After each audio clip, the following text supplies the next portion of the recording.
Adapun Pekon Marga Kaya ya, ini menurut sepanjang pengakuan dan cerita tua-tua, ini berdiri pada tahun 1738.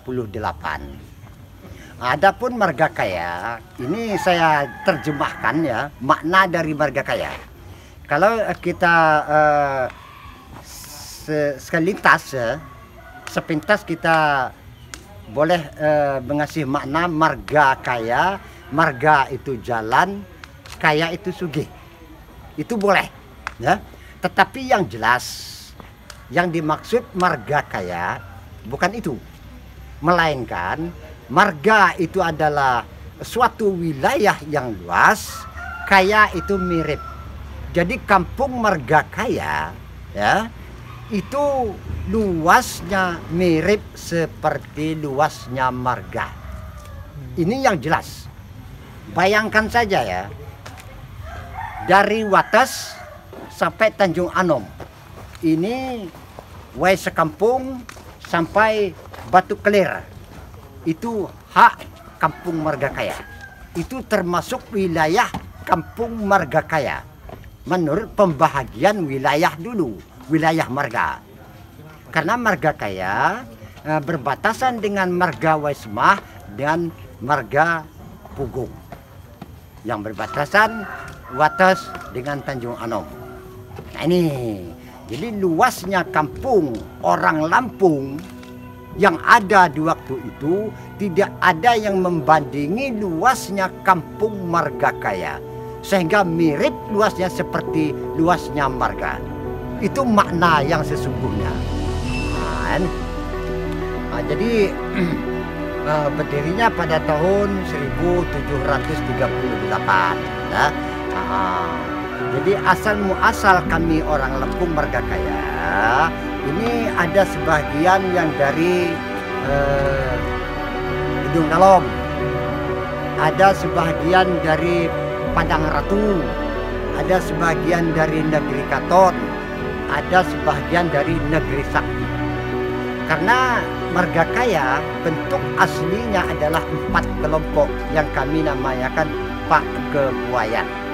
Antaranya Buai Mane, Buai Gunung, Buai Nyuang, Buai Selagai. Ini adanya. Ini pokok isi orang Lampung Marga Kaya. Tapi kalau sekarang sudah mencapai 6 kelompok, karena ada tambahan dari Buai Halambawa dan Buai Pemuka Senima yang datang dari Padang Ratu dan datang dari Kaguan Ratu. Nah ini kalau sekarang sudah 6, tapi aslinya adalah 4 kelompok yang masing-masing datang dari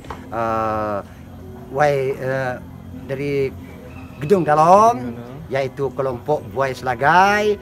Buai Manik datangnya dari Negeri Katon, Buai Nyuang datangnya ada yang dari Negeri Sakti, ada juga yang dari Negeri Saka.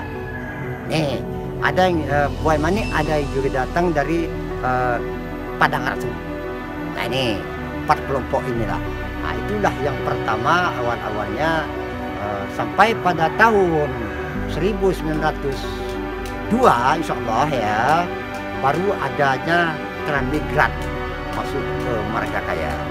Nah, jadi sampai sekarang alhamdulillah Marga Kaya sudah ramai, dan ternyata juga sejak awal mereka datang ke Marga Kaya sampai sekarang kami ini keadaannya rukun-rukun saja ya, saling mendukung, saling mengisi, saling membina, saling menghormati antara adat dan budaya.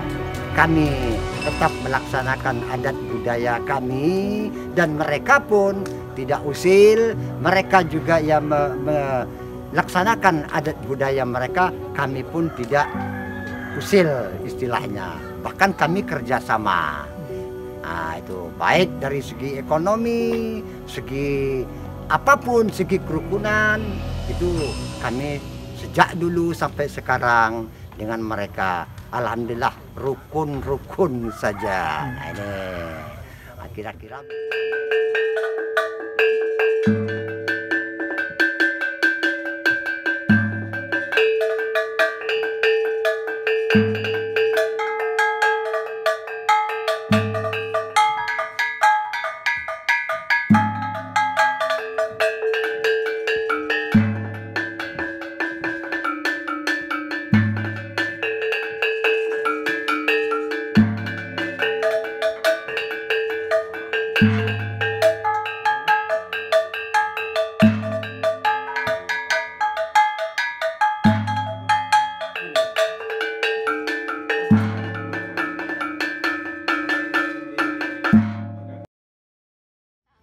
bentuk rumah adat ini sebetulnya pertama panggung. Kedua kalinya ada apa ya? Kalau kami mengatakan mengkilas ya, teras keliling.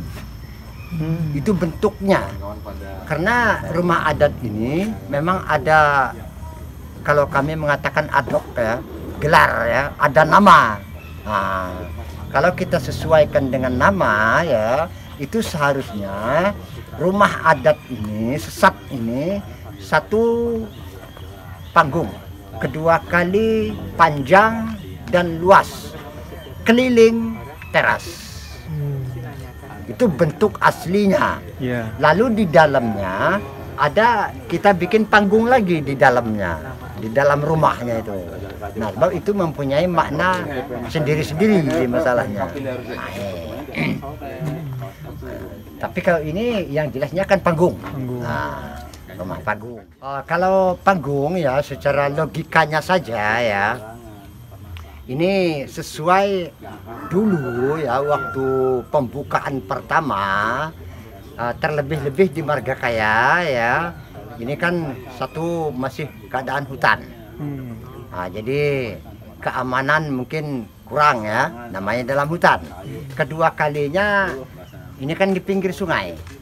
Bahkan sungai ini kalau kita lihat dari posisi sungai ya, dengan posisi kampung Margakaya ini, di sana sungai muter belakang ini sampai di sana. Jadi kalau posisi lihat posisi sungai ya, ini sewaktu-waktu kalau banjir ini otomatis masuk. Dan ternyata juga di waktu itu ya, bukan sekali dua kali, bahkan setiap tahun ya, setiap tahun apabila datang musim penghujan, otomatis kampung ini mesti kerendam air. Bahkan pernah ceritanya dulu ya, rumah di sebelah sana dulu ya, namanya rumah hajatan Sultan Kejuang ya.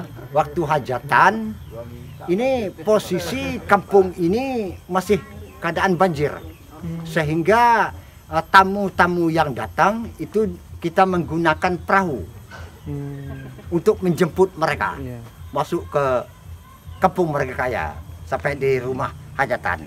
Itu sudah pakai perahu. Bahkan pernah juga saya dengar cerita, insya Allah cerita ini bukan rekayasa ya. Di bawah rumah Sultan Iringan ya, di sebelah sana, itu kebetulan waktu banjir itu ada buaya di bawahnya. Nah, itu kemasukan buaya sampai ditombak oleh mereka. Nah, itu. Nah, itu mungkin itulah salah satu fungsi ya, tujuan kok rumah ini jadi panggung. Selain untuk banjir juga menghindari binatang buas. Binatang buas. Binatang buas. Nah, itu.